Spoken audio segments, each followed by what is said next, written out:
Morning walk ఏం చేశాడు. కాబట్టి అవన్నీ ఉన్నాయి, మా వాళ్ళు అవన్నీ కంపేర్ చేయలేకపోయారు. అవన్నీ కూడా కంపేర్ చేస్తాం.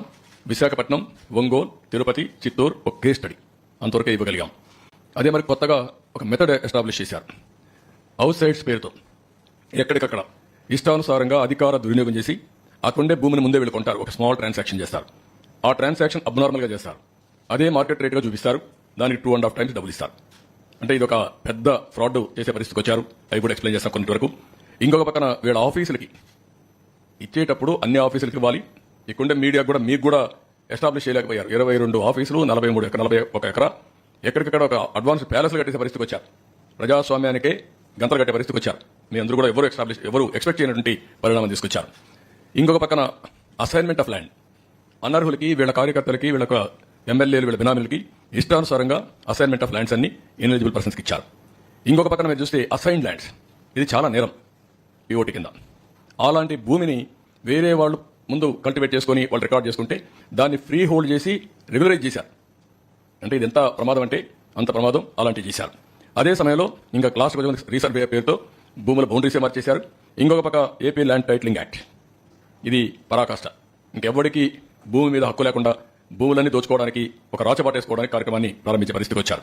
నెక్స్ట్ ఇక్కడ మీరు చూస్తే మోడస్ ఆఫ్ ఆపరేషన్లో విశాఖపట్నం రామానాయుడు స్టూడియో ఇల్లీగల్గా ఆ స్టూడియోకి ఇచ్చినటువంటి ల్యాండ్ని రెసిడెన్షియల్ క్లాసిఫికేషన్ చేసి దాంట్లో వాటా కొట్టేశారు.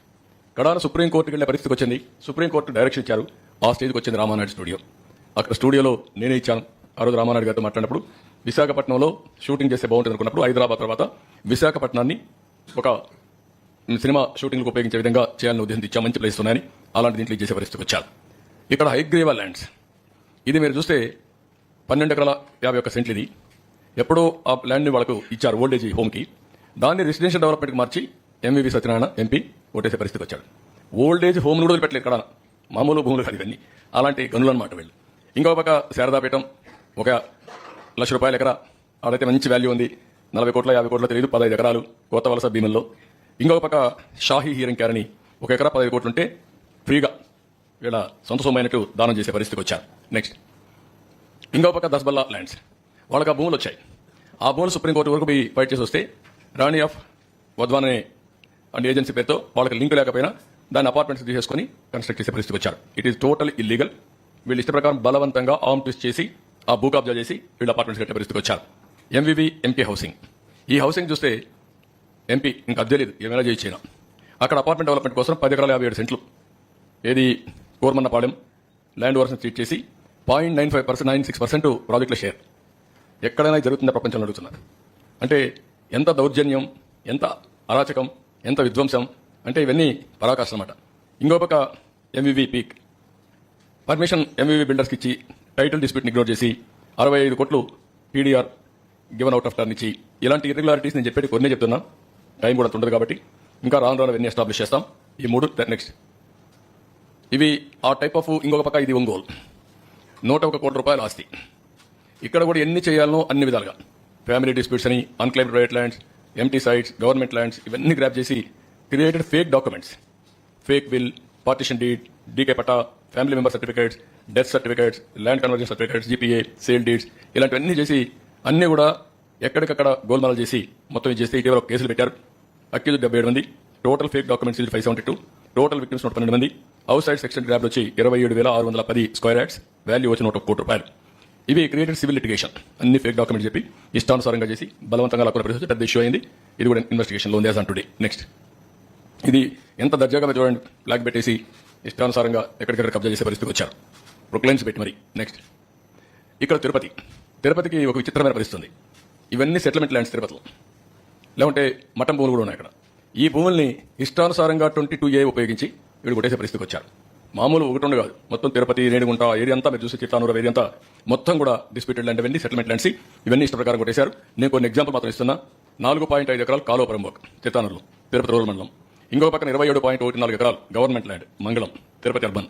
3.3 ఎకరాలు కుంటపురం ఇన్ దామినేడు తిరుపతి రూరల్ మండలం. 1.33 acres of Kaluvapuram in Chiguruvada north కంట్రీగా ఆఫ్ తిరుపతి రూరల్. 12.69 ఎకరాలు land ceiling government land in Surapakasam Renigunta మండలం. 15.28 ఎకరాలు చెరువు ఇన్ కోట మంగళం ఆఫ్ రేణిగుంట మండలం. 7.98 ఎకరాలు ఇది దుర్గ సముద్రం విలేజ్. ఇవన్నీ మీరు చూస్తే దేన్ని వదిలిపెట్టలేదు వీళ్ళు. కాలువ పరంబ వదిలిపెట్టలేదు, ప్రభుత్వ భూములు వదిలిపెట్టలేదు, కుంట పరంబ వదిలిపెట్టలేదు, కడాన ల్యాండ్ సీలింగ్ భూమిని కూడా కొట్టేసే పరిస్థితికి వచ్చారు.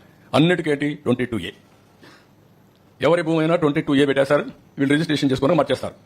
ఇలాంటివి ఇష్టానుసారంగా చేసే పరిస్థితికి వచ్చారు. నెక్స్ట్, ఇది చిత్తూరులో 782 ఎకరాల భూమి.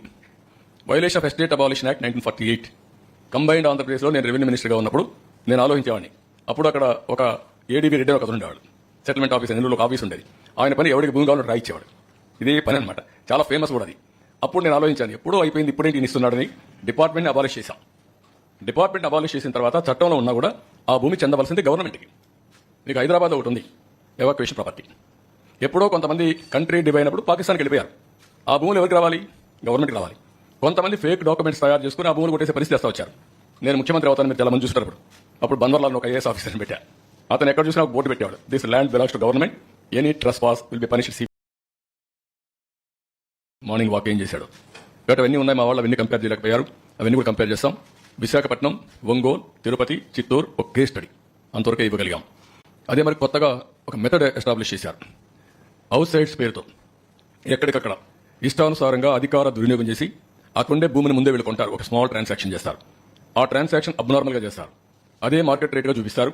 దానికి 2.5 times డబ్బులు ఇస్తారు. అంటే ఇది ఒక పెద్ద ఫ్రాడ్ చేసే పరిస్థితికి వచ్చారు. అవి కూడా ఎక్స్ప్లెయిన్ చేస్తాం కొంత వరకు. ఇంకొక పక్కన వీళ్ళ ఆఫీసులకి ఇచ్చేటప్పుడు అన్ని ఆఫీసులకి ఇవ్వాలి.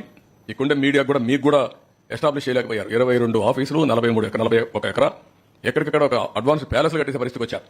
ప్రజాస్వామ్యానికే గంతలు కట్టే పరిస్థితికి వచ్చారు. మీ అందరూ కూడా ఎవరు ఎక్స్పెక్ట్ చేయనటువంటి పరిణామం తీసుకొచ్చారు. ఇంకొక పక్కన అసైన్మెంట్ ఆఫ్ ల్యాండ్, అనర్హులకి, వీళ్ళ కార్యకర్తలకి, వీళ్ళ ఎమ్మెల్యేలు, వీళ్ళ బినామీలకి ఇష్టానుసారంగా అసైన్మెంట్ ఆఫ్ ల్యాండ్స్ అన్ని ఇన్ఎలిజిబుల్ పర్సన్స్కి ఇచ్చారు. ఇంకొక పక్కన మీరు చూస్తే అసైన్డ్ ల్యాండ్స్, ఇది చాలా నేరం పిఓటి కింద. అలాంటి భూమిని వేరే వాళ్ళు ముందు కల్టివేట్ చేసుకుని వాళ్ళు రికార్డ్ చేసుకుంటే దాన్ని ఫ్రీ హోల్డ్ చేసి రెగ్యులరైజ్ చేశారు. అంటే ఇది ఎంత ప్రమాదం అంటే అంత ప్రమాదం. అలాంటివి చేశారు. అదే సమయంలో ఇంకా క్లాస్ రీసర్వే పేరుతో భూముల బౌండరీసే మార్చేశారు. ఇంకొక పక్క ఏపీ ల్యాండ్ టైటిలింగ్ యాక్ట్, ఇది పరాకాష్ట. ఇంకెవ్వడికి భూమి మీద హక్కు లేకుండా భూములన్నీ దోచుకోవడానికి, ఒక రాచబాటేసుకోవడానికి కార్యక్రమాన్ని ప్రారంభించే పరిస్థితికి వచ్చారు. నెక్స్ట్, ఇక్కడ మీరు చూస్తే మోడస్ ఆఫ్ ఆపరేషన్లో విశాఖపట్నం రామానాయుడు స్టూడియో, ఇల్లీగల్గా ఆ స్టూడియోకి ఇచ్చినటువంటి ల్యాండ్ని రెసిడెన్షియల్ క్లాసిఫికేషన్ చేసి దాంట్లో వాటా కొట్టేశారు. కడాన సుప్రీంకోర్టుకి వెళ్లే పరిస్థితికి వచ్చింది. సుప్రీంకోర్టు డైరెక్షన్ ఇచ్చారు. ఆ స్టేజ్కి వచ్చింది రామానాయుడు స్టూడియో. అక్కడ స్టూడియోలో నేనే ఇచ్చాను. ఆ రోజు రామానాయుడు గారితో మాట్లాడినప్పుడు విశాఖపట్నంలో షూటింగ్ చేస్తే బాగుంటుంది అనుకున్నప్పుడు హైదరాబాద్ తర్వాత విశాఖపట్నాన్ని ఒక సినిమా షూటింగ్లకు ఉపయోగించే విధంగా చేయాలని ఉద్దేశం ఇచ్చా. మంచి ప్లేస్ ఉన్నాయని అలాంటి దీంట్లో చేసే పరిస్థితికి వచ్చారు. ఇక్కడ హైగ్రీవా ల్యాండ్స్, ఇది మీరు చూస్తే 12 ఎకరాల 51 సెంట్లు. ఇది ఎప్పుడో ఆ ల్యాండ్ని వాళ్ళకు ఇచ్చారు ఓల్డేజ్ హోమ్కి. దాన్ని రెసిడెన్షియల్ డెవలప్మెంట్కి మార్చి ఎంవివి సత్యనారాయణ ఎంపీ ఓటేసే పరిస్థితికి వచ్చాడు. ఓల్డేజ్ హోమ్ కూడా వదిలిపెట్టలేదు. ఇక్కడ మామూలు భూములు కాదు ఇవన్నీ, అలాంటి గనులు అనమాట వీళ్ళు. ఇంకొక పక్క శారదాపీఠం, 1 లక్ష రూపాయల ఎకరా, ఆడైతే మంచి వాల్యూ ఉంది. 40 కోట్ల 50 కోట్ల తెలియదు, 15 ఎకరాలు కొత్త వలస భీముల్లో. ఇంకొక పక్క షాహీ హీరింగ్ క్యారని 1 ఎకరా 15 కోట్లు ఉంటే ఫ్రీగా వీళ్ళ సొంత సొమ్మైనట్టు దానం చేసే పరిస్థితికి వచ్చారు. నెక్స్ట్, ఇంకొక పక్క దస్బల్లా ల్యాండ్స్, వాళ్ళకి ఆ భూములు వచ్చాయి. ఆ భూములు సుప్రీంకోర్టు వరకు పోయి ఫైట్ చేసి వస్తే రాణి ఆఫ్ వధ్వాన్ అనే ఏజెన్సీ పేరుతో వాళ్ళకి లింక్ లేకపోయినా దాన్ని అపార్ట్మెంట్స్ తీసేసుకుని కన్స్ట్రక్ట్ చేసే పరిస్థితికి వచ్చారు. It is total illegal. వీళ్ళు ఇష్ట ప్రకారం బలవంతంగా ఆర్మ్ ట్విస్ట్ చేసి ఆ భూ కబ్జా చేసి వీళ్ళు అపార్ట్మెంట్స్ కట్టే పరిస్థితికి వచ్చారు. ఎంవివి ఎంపీ హౌసింగ్, ఈ హౌసింగ్ చూస్తే ఎంపీ ఇంకా అద్దె లేదు, ఏమైనా చేయించినా. అక్కడ అపార్ట్మెంట్ డెవలప్మెంట్ కోసం 10 ఎకరాల 57 సెంట్లు, ఏది కోర్మన్నపాలెం ల్యాండ్ ఓవర్స్ని ట్రీట్ చేసి 0.96% ప్రాజెక్టుల షేర్. ఎక్కడైనా జరుగుతుందా ప్రపంచంలో అడుగుతున్నారు. అంటే ఎంత దౌర్జన్యం, ఎంత అరాచకం, ఎంత విధ్వంసం అంటే ఇవన్నీ పరాకాష్ట అన్నమాట. ఇంకో పక్క ఎంవివి పీక్ పర్మిషన్ ఎంవివి బిల్డర్స్కి ఇచ్చి టైటిల్ డిస్ప్యూట్ని ఇగ్నోర్ చేసి 65 కోట్లు PDR given out of turn ఇచ్చి, ఇలాంటి ఇర్రెగ్యులారిటీస్ నేను చెప్పేది కొన్ని చెప్తున్నా, టైం కూడా ఉండదు కాబట్టి ఇంకా రాను అవన్నీ ఎస్టాబ్లిష్ చేస్తాం. ఈ 3 నెక్స్ట్ ఇవి ఆ టైప్ ఆఫ్. ఇంకొక పక్క ఇది ఒంగోలు 101 కోట్ల రూపాయల ఆస్తి. ఇక్కడ కూడా ఎన్ని చేయాలనో అన్ని విధాలుగా ఫ్యామిలీ డిస్ప్యూట్స్ అని, unclaimed private lands, empty sites, government lands ఇవన్నీ గ్రాప్ చేసి created fake documents, fake will, partition deed, DK patta, family member certificates, death certificates, land conversion certificates, GPA, sale deeds, ఇలాంటివన్నీ చేసి అన్నీ కూడా ఎక్కడికక్కడ గోల్మాలు చేసి మొత్తం ఇది చేస్తే ఇటీవల కేసులు పెట్టారు. అక్యూజ్డ్ 77 మంది, total fake documents 572, total victims 112 మంది, అవుట్ సైడ్ సెక్షన్ గ్రాబ్ వచ్చి 27,610 స్క్వేర్ యార్డ్స్, వాల్యూ వచ్చి 1 కోటి రూపాయలు. ఇవి క్రియేటెడ్ సివిల్ లిటిగేషన్, అన్ని ఫేక్ డాక్యుమెంట్ చెప్పి ఇష్టానుసారంగా చేసి బలవంతంగా లాక్కున్న పరిస్థితి పెద్ద ఇష్యూ అయింది. ఇది కూడా ఇన్వెస్టిగేషన్లో ఉంది యాజ్ ఆన్ టుడే. నెక్స్ట్, ఇది ఎంత దర్జాగా మీరు చూడండి, బ్లాక్ పెట్టేసి ఇష్టానుసారంగా ఎక్కడికెక్కడ కబ్జా చేసే పరిస్థితికి వచ్చారు, ప్రొక్లైన్స్ పెట్టి మరి. నెక్స్ట్, ఇక్కడ తిరుపతికి ఒక విచిత్రమైన పరిస్థితి ఉంది. ఇవన్నీ సెటిల్మెంట్ ల్యాండ్స్ తిరుపతిలో, లేకుంటే మఠం భూములు కూడా ఉన్నాయి అక్కడ. ఈ భూముల్ని ఇష్టానుసారంగా 22A ఉపయోగించి వీడు కొట్టేసే పరిస్థితికి వచ్చారు. మామూలు ఒకటి ఉండి కాదు, మొత్తం తిరుపతి, రేణిగుంట ఏరియా అంతా మీరు చూసి చిత్తానూరు ఏరియా అంతా మొత్తం కూడా డిస్ప్యూటెడ్ ల్యాండ్, ఇవన్నీ సెటిల్మెంట్ ల్యాండ్స్, ఇవన్నీ ఇష్ట ప్రకారం కొట్టేశారు. నేను కొన్ని ఎగ్జాంపుల్ మాత్రం ఇస్తున్నా. 4.5 ఎకరాలు కాలువపురం చిత్తానూరులో, తిరుపతి రూరల్ మండలం. ఇంకో పక్కన 27.14 ఎకరాలు గవర్నమెంట్ ల్యాండ్ మంగళం, తిరుపతి అర్బన్. 3.3 ఎకరాలు కుంటపురం ఇన్ దామినేడు, తిరుపతి రూరల్ మండలం. 1.33 acres of Kaluvapuram in Chiguruvada north కంట్రీగా ఆఫ్ తిరుపతి రూరల్. 12.69 ఎకరాలు land ceiling government land in Surapakasam Renigunta మండలం. 15.28 ఎకరాలు చెరువు ఇన్ కోట మంగళం ఆఫ్ రేణిగుంట మండలం. 7.98 ఎకరాలు ఇది దుర్గసముద్రం విలేజ్. ఇవన్నీ మీరు చూస్తే దేన్ని వదిలిపెట్టలేదు వీళ్ళు. కాలువపురం వదిలిపెట్టలేదు, ప్రభుత్వ భూములు వదిలిపెట్టలేదు, కుంటపురం వదిలిపెట్టలేదు, కడాన ల్యాండ్ సీలింగ్ భూమిని కూడా కొట్టేసే పరిస్థితికి వచ్చారు. అన్నిటికేంటి 22A. ఎవరి భూమి అయినా 22A పెట్టేశారు, వీళ్ళు రిజిస్ట్రేషన్ చేసుకుని మార్చేస్తారు. ఇలాంటివి ఇష్టానుసారంగా చేసే పరిస్థితికి వచ్చారు. నెక్స్ట్, ఇది చిత్తూరులో 782 ఎకరాల భూమి. Violation of estate abolition act 1948. Combined ఆంధ్రప్రదేశ్లో నేను రెవెన్యూ మినిస్టర్గా ఉన్నప్పుడు నేను ఆలోచించేవాడిని. అప్పుడు అక్కడ ఒక ఏడీబీ రెడ్డి ఒక ఉండేవాడు, సెటిల్మెంట్ ఆఫీస్, నెల్లూరులో ఒక ఆఫీస్ ఉండేది. ఆయన పని ఎవరికి భూమి కావాలో రాయిచ్చేవాడు. ఇదే పని అనమాట, చాలా ఫేమస్ కూడా అది. అప్పుడు నేను ఆలోచించాను, ఎప్పుడూ అయిపోయింది, ఇప్పుడేంటి ఈయన ఇస్తున్నాడని డిపార్ట్మెంట్ని అబాలిష్ చేశాం. డిపార్ట్మెంట్ అబాలిష్ చేసిన తర్వాత చట్టంలో ఉన్నా కూడా ఆ భూమి చెందవలసింది గవర్నమెంట్కి. మీకు హైదరాబాద్ ఒకటి ఉంది, ఎవాక్యుయేషన్ ప్రాపర్టీ. ఎప్పుడో కొంతమంది కంట్రీ డివైడ్ అయినప్పుడు పాకిస్తాన్కి వెళ్ళిపోయారు. ఆ భూములు ఎవరికి రావాలి? గవర్నమెంట్కి రావాలి. కొంతమంది ఫేక్ డాక్యుమెంట్స్ తయారు చేసుకుని ఆ భూములు కొట్టేసే పరిస్థితి వస్తూ వచ్చారు. నేను ముఖ్యమంత్రి అవుతాను, మీరు చాలా మంది చూస్తున్నారు. అప్పుడు బందర్లాల్లో ఒక ఐఏఎస్ ఆఫీసర్ని పెట్టా. అతను ఎక్కడ చూసినా ఒక బోర్డు పెట్టేవాడు, this land belongs to government, any trespass will be punished.